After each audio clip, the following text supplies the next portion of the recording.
Start. सभापति महोदय, मैं रक्षा मंत्रालय की मांगों का समर्थन करने के लिए खड़ा हुआ हूँ। वर्तमान घटनाओं से पता चलता है कि संसार का हर देश अपनी सुरक्षा के बारे में चिंतित है और उसके लिए हर प्रयत्न कर रहा है। इस दृष्टि से अन्य देशों की तरह हमारे देश में भी रक्षा मंत्रालय का महत्व है।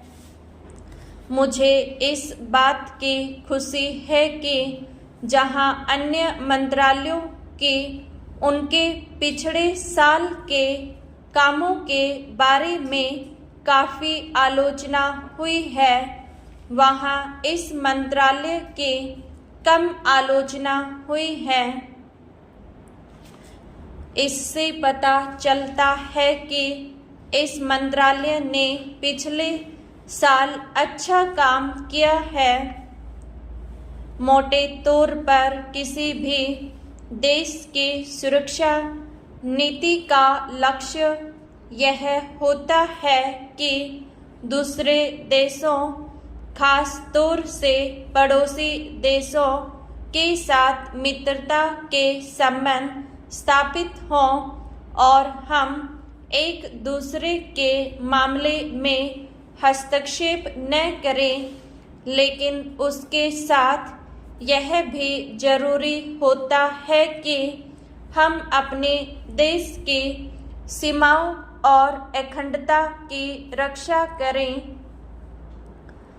इसलिए हमारे देश का यह कर्तव्य हो जाता है कि हम अपने पड़ोसियों के कार्यों पर पूरी नज़र रखें, क्योंकि आज तक हमारे देश पर जो संकट आए वे हमारे पड़ोसियों से आए हैं। 1965 में पाकिस्तान के साथ जो लड़ाई हुई और उसके बाद ताशकंद में जो समझौता हुआ, वह सिर्फ कागज पर ही रहा। पाकिस्तान ने उस पर कोई अमल नहीं किया। इस दृष्टि से बहुत जरूरी है कि हम अपने देश की सुरक्षा की हर तरह से व्यवस्था करें। हमारा उद्देश्य दूसरों पर आक्रमण करना नहीं है, लेकिन यदि हम पर कोई आक्रमण करे तो हम में इतनी शक्ति अवश्य होनी चाहिए कि हम उसका डटकर सामना कर सकें।